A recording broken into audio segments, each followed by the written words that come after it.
बात ये है कि अगर हम अपने अतराफ़ देखें तो आपको काफ़ी चेंजेस दिखाई देते हैं। और यहाँ पर ना मुख्तलिफ़ जगहों पर लकड़ियों के टाल हुआ करते थे, जहाँ पर आप कभी-कभार हम देखते थे कि जी आपको कभी बारबेक्यू करना है तो वहाँ से जी कोयले ले लिए, या कुछ इलाकों में जो है वो यूज़ होते थे। लेकिन अब हम जगह-जगह देख रहे हैं कि लकड़ियाँ, और इवन ये कि इंडस्ट्रियल एरिया में भी इसका यूसेज बहुत बढ़ गया है सदफ। जी, फैक्ट्रीज़ में आपने कहा कि इंडस्ट्रियल एरिया में इसका यूजेज बढ़ गया है। दूसरे ये कि ये हमारी सेहत के लिए कितने नुकसान थे। हमें बताया जाता है कि आपको इन्वायरमेंट के लिए मज़ीद दरख्त उगाने चाहिए, मगर जो ऑलरेडी दरख्त हैं उनके साथ हम क्या कर रहे हैं। सो ये सब क्यों हो रहा है, ये बड़ा इंपॉर्टेंट है। और इसमें हम ये देख रहे हैं कि लोड शेडिंग भी गैस की हो रही है। सो ये सारी क्या चीज़ है, इंडस्ट्री क्यों जा रही है लकड़ी पर, ये वो बात है जिस पर बात करेंगे। गेस्ट हमारे साथ मौजूद हैं मोहम्मद जावेद बलवानी साहब, chief coordinator Karachi industrial forum, और ये फॉर्मर प्रेसिडेंट भी रहे हैं साइट एसोसिएशन के। Thank you so much for joining us. हमें ये बताइएगा जावेद साहब कि ये बड़ा कंसर्न है इस वक्त, गैस की लोड शेडिंग है, ईंधन के मुतबादिल ज़राए के तौर पर क्या आप लोग भी ये सोच रहे हैं कि जी लकड़ियों का इस्तेमाल किया जाए? Is that the option available? बिस्मिल्लाहिर्रहमानिर्रहीम, अस्सलाम वालेकुम सदफ और अशरफ भाई। वालेकुम सलाम। देखिए, मैं आपको एक चीज बताऊं, गवर्नमेंट का काम है गैस सप्लाई करना, ठीक है ना। अच्छा, गवर्नमेंट के अंदर एक प्लानिंग कमीशन होता है। वो प्लानिंग कमीशन जो है उसको चेयर करता है prime minister of Pakistan. Planning commission सारी मुल्क की प्लानिंग करती है। अच्छा, इन्होंने जब गैस की लोड शेडिंग की, आज तक किसी को पहले से इन्फॉर्म नहीं किया कि आप इसकी तैयारी करें, आगे गैस की ना इंडस्ट्री को कहा, ना डोमेस्टिक को कहा, ना कमर्शियल। अच्छा, अगर ये पहले से कहते तो दुनिया के अंदर बायोमास के बॉयलर्स अवेलेबल हैं। और बायोमास जो है वो एग्रीकल्चरिस्ट क्या करते हैं, जब इनकी फसल कटती है तो जैसे सरसों की कटी तो सरसों का जितना वेस्ट है के पत्ते, उसकी शाखें, उसको जला देते हैं। तो उसको बायोमास को हम इस्तेमाल कर लेते हैं अपने बॉयलर में स्टीम बनाने के लिए, या हमारे यहाँ बिजली बनाने के लिए अपने टरबाइन्स होते हैं उसमें बॉयलर में यूज करते हैं और बिजली। दुनिया के अंदर काफी जगह, काफी मुल्कों में ये काम होता है। हमारे मुल्क में भी ये काम हो गया, जिसपे इंडस्ट्रीज ने अपने तौर पे सेमिनार और अपने इंडस्ट्रियलिस्ट को समझाया कि भाई अब गैस की शॉर्टेज हो गई है और आप लोग लकड़ी पे जा रहे हैं, अब लकड़ी से सस्ता आपको हम फ्यूल बताएं जो कि बायोमास है। अब बायोमास के अंदर काफी फ्यूल्स हैं, जैसे काउ डंग है। हमारे यहाँ भैंस कॉलोनी जो लांडी में, वो सारा गोबर समंदर में फेंक देते हैं। पिछले कोई 30-40 साल से कराची की इंडस्ट्रीज और चैम्बर ऑफ कॉमर्स और ये शोर मचाते हैं कि भाई ये समंदर में फेंक, समंदर का बुरा हाल कर। ये काउ डंग भी जो है बायोमास के तौर पे बॉयलर में और स्टीम टरबाइन के अंदर इस्तेमाल हो सकता है, और कर रहे हैं। इस तरह चिकन मैन्योर जो है वो भी वेस्ट हो जाता है, उसको भी आप बायोमास के तौर पे इस्तेमाल कर सकते हैं। अच्छा, जो एग्रीकल्चरिस्ट जो बायोमास जलाते थे वो बाकायदा आग लगा देते थे और उसका धुआं जो है वो आसमान की तरफ जाता था, जिससे पोल्यूशन और फॉग हो जाती थी। इंडिया और दिल्ली में और पंजाब में ज्यादा होता था। हाँ। अब बायोमास जब इंडस्ट्री ने इस्तेमाल करना शुरू किया तो हम इसके अंदर एक स्क्रबर लगाते हैं, जिसका काम ये है कि जो धुआं बाहर निकले उसको पानी से वॉश, जैसे कि आप हुक्के में देखेंगे, हुक्के के अंदर क्या होता है, तंबाकू रखते हैं तो पानी से स्मोक जाता है। इसलिए लोग कहते हैं, पुराने लोग, के हुक्का जो है वो कम नुकसान है देता है जितना सिगरेट नुकसान। तो ये हम जो एग्जॉस्ट कर रहे हैं, और काफी industry, more than 60% industry biomass पे। अच्छा। और बायोमास का फ्यूल जो है वो हमें गैस से भी सस्ता पड़ रहा है और हमें लकड़ी से भी सस्ता पड़ रहा है, और हमारे मुल्क का ये वेस्टेज इस्तेमाल होना शुरू हो गया। हाँ। अगर ministry of planning and commission ये पहले से बता देती इंडस्ट्रीज को 4 साल पहले या 3 साल पहले कि ये हालात होने वाले, या डोमेस्टिक में बता दी। अब देखें, अफगानिस्तान के अंदर सोलर के चूल्हे इस्तेमाल हो रहे, पाकिस्तान में नहीं हो रहे। अगर ये बताते तो लोग सोलर के चूल्हे यहाँ बनाना शुरू करते हैं। अच्छा जावेद साहब, एक चीज़ मुझे बताइएगा, ये नंबर ज़ाहिर है हमारे लिए बड़े परेशान कौन है। यानी आपकी आबादी का निस्फ से ज़ायद हिस्सा जो है, फीसद हिस्सा, वो लकड़ी पे खाना बना रहा है, लकड़ी का इस्तेमाल हो रहा है। क्या ये सस्ती पड़ती है एज़ कम्पेयर टू जो गैस के बिल आते हैं? गैस की किल्लत फिर क्यों है? गैस की लोड शेडिंग क्यों हो रही है? अगर आबादी का आधा हिस्सा जो है वो तो गैस यूज़ कर ही नहीं रहा, तो ज़रा इस पर रोशनी डालिएगा। देखिए, हमारे मुल्क के अंदर 1950s के अंदर बायोगैस के प्लांट लगाए गए थे और तकरीबन तमाम विलेजेस में गवर्नमेंट ने लगा दिया। मगर एक गवर्नमेंट पाकिस्तान की ऐसी आई जिसने कहा कि हम आपको नेचुरल गैस सप्लाई और आपको बिल्कुल इतनी सस्ती गैस देनी शुरू कर दी उन्होंने कि लोग जो है माचिस की तिल्ली बचाने के लिए चूल्हा जलावा छोड़ दिया कि अभी दूसरा इसके बाद खाना पकाना है या चाय बनानी है, क्योंकि गैस इतनी सस्ती थी कि लोगों ने उसके साथ ज्यादती इतनी की। और गवर्नमेंट की प्लानिंग कमीशन की ये गलती थी कि देखिए, डोमेस्टिक में कभी भी गैस नहीं दी जाती। डोमेस्टिक में पूरी दुनिया में जहाँ सबसे ज्यादा गैस अवेलेबल है वो मुल्क के अंदर भी डोमेस्टिक में गैस की सप्लाई नहीं। हम छोटे थे तो हमारे यहाँ भी पाकिस्तान में भी एलपीजी की सप्लाई होती थी, पर्शियन कंपनी थी, वो घरों पे डिलीवर करती थी। सर मसला ये, हम यहाँ पर मल्टीपल चीज़ें देख रहे हैं। आपकी इन्वायरमेंट इससे मुतासिर हो रही है, इसके धुएं से, लकड़ी की खास तौर पे हम बात कर रहे हैं। दरख्त जो हैं वो ऑलरेडी मुल्क में कम है, वो कट रहे हैं, तो ये आपके इन्वायरमेंट को मुतासिर कर रहा है, सेहत को भी मुतासिर कर रहा है, हर तरीके से आपकी लाइफ को मुतासिर कर रहा है। दूसरे ये आप बिल्कुल सही कह रही हैं। आप सवाल करने में सोच, मेरा सवाल ये है कि क्यों, आपसे मैंने पूछा कि ये मुतबादिल ज़राए क्यों इस्तेमाल किए जा रहे हैं। पुराने दौर, दुनिया आगे जा रही है, हम पिछले दौर में जा रहे हैं, तो इसका आपने सोल्यूशन कहा जी प्लानिंग कमीशन के पास बहुत सारे ऑप्शंस हैं, लेकिन वो उस पर काम नहीं गए। लेकिन अपने तौर पे क्या किया जा सकता है? देखिए, यही मैं कहना चाह रहा था। मेरे कहने का मकसद ये था, अगर प्लानिंग कमीशन से बता दूं तो पाकिस्तान के अंदर 90% काम ऐसे हैं जो पब्लिक अपने तौर पे उसके हल निकालती, गवर्नमेंट नहीं निकालती। हालांकि गवर्नमेंट को निकालती, जैसे लॉ एंड ऑर्डर है तो लोगों ने ग्रिल लगा ली, कैमरे लगा लिए, सिक्योरिटी गार्ड, जितनी जितनी सहूलत थी उसने वो काम किया।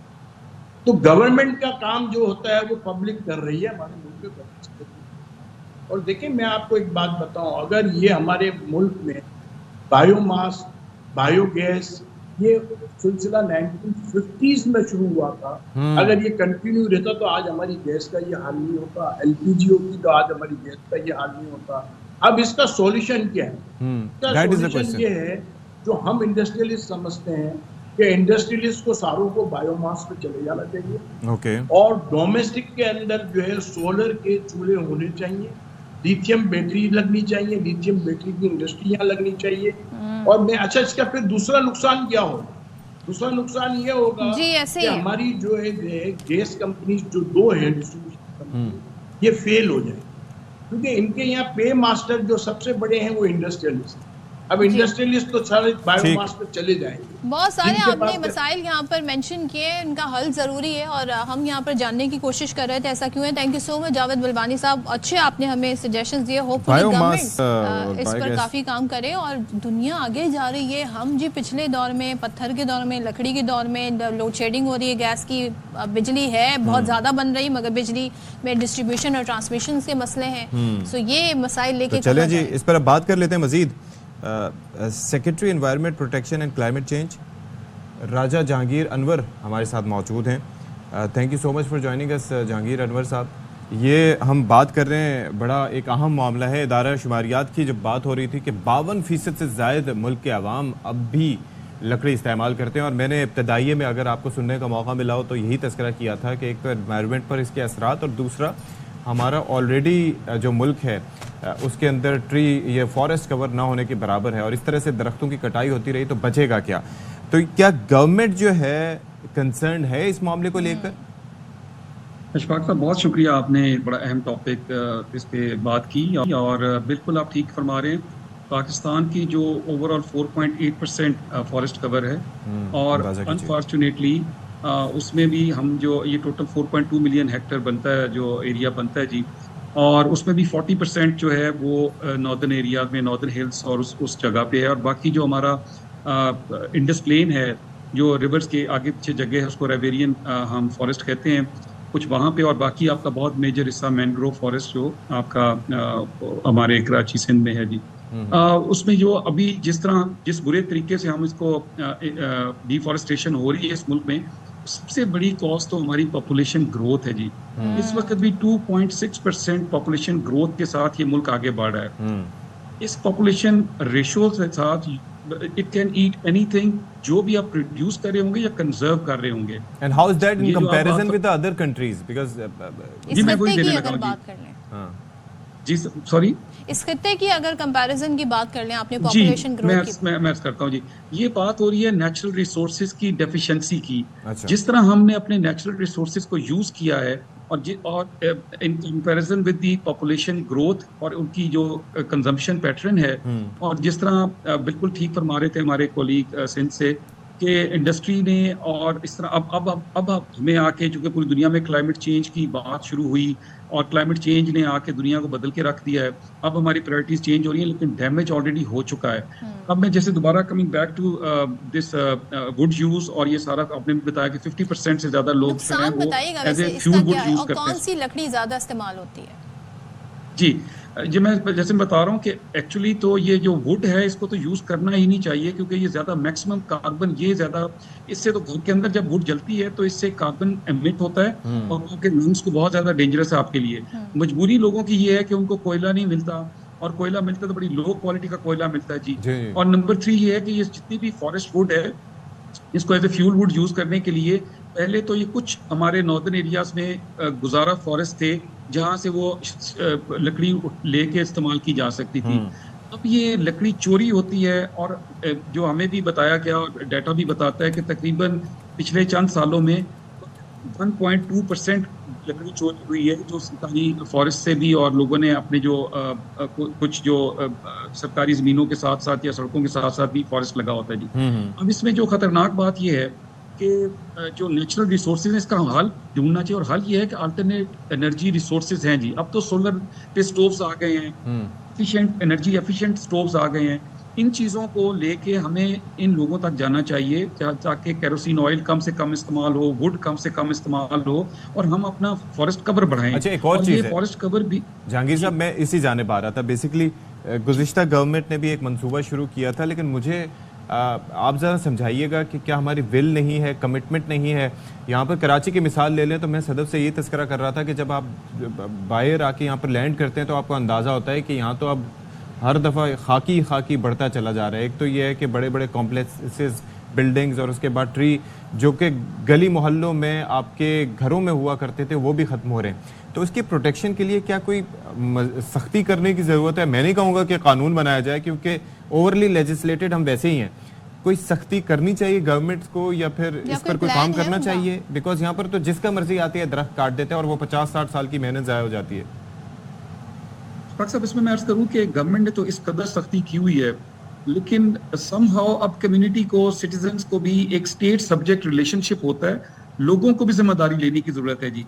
अभी यहाँ लाहौर बैठ के हम स्मोक का सीजन का इंतजार कर रहे हैं, लेकिन कोई बंदा अपना मोटरसाइकिल का धुआं फिक्स नहीं करवाएगा। उसके लिए तो सरकार ने जाके 12 लाख मोटरसाइकिल को फिक्स नहीं करना। हम तो जुर्माने कर सकते हैं, हम इनको रोक सकते हैं, लेकिन कुछ ना आपकी जिम्मेदारी एज ए शहरी भी है जी। मैं यहाँ पे ऐड करना चाहूंगी, आपने कहा जिम्मेदारी शहरी की, लेकिन जो गैस की लोड शेडिंग हो रही है, कहीं पर गैस अवेलेबल नहीं है, तो वो शहरी फिर क्या करें? वो अपनी जिम्मेदारी निभाना भी चाहें तो क्या करें? उनके पास क्या है मुतबादिल ज़राए? जी, मैं वही सबमिट कर रहा था सदर के, इसमें जिस तरह हमने अपनी नेचुरल गैस को यूज किया और हमने अपनी अच्छी पॉलिसीज ना बनाई और हमने ज़ाया किया, बल्कि मैं समझता हूँ अपनी गैस को, और जिस तरह हमारी गैस चोरी हुई, हमने खुद ही बिल पे नहीं किया, एक कनेक्शन से 25 कनेक्शन दिए गए, फिर जो सीएनजी स्टेशंस की एक भरमार हुई, उस पे जो 90s में आपको याद है वो राजा साहब के वो एक ग्रीन एनर्जी के नाम पर एक अलग ही, मतलब मैं आई रिमेम्बर कि ये जो रावलपिंडी इस्लामाबाद में 1 किलोमीटर के अरसे डिस्टेंस पे कोई 25-30 सीएनजी स्टेशन हुआ करते थे। This is how we wasted it. बिल्कुल ठीक कह रहे हैं। अभी भी देखें, मैं किससे बात कर रहा था, पंजाब हुकूमत ने इस साल 150 अरब रुपए के क्लाइमेट रिलेटेड प्रोजेक्ट्स लेके आए, जिसमें सोलराइजेशन के प्रोजेक्ट्स हैं, जिसमें Okay. क्लीन एनर्जी के प्रोजेक्ट्स हैं, जिस तरह सॉलिड वेस्ट की डिस्पोजल साइंटिफिक तरीकों से करने के वो प्रोजेक्ट्स हैं, हमारी एमिशन कंट्रोल सिस्टम्स के प्रोजेक्ट्स हैं। तो वो सब कुछ पूछ रहे थे कि आम शहरी क्या करे। देखिए, आम शहरी की अपनी जिम्मेदारी इस हवाले से जरूर बनती है, मैंने जैसे अर्ज किया था कि आप अपना कम से कम मोटरसाइकिल का धुआं तो रोक सकते हैं, अपनी ट्यूनिंग करवा के बाइक की। आप कम से कम कूड़े को आग लगाना तो बंद कर सकते हैं। बिल्कुल। हम कम से कम जो डस्ट की और फ्यूजिटिव डस्ट इस वक्त हमारे लिए एक इशू बना हुआ है पूरे सही। लाहौर के लिए भी और बड़े शहरों के लिए भी।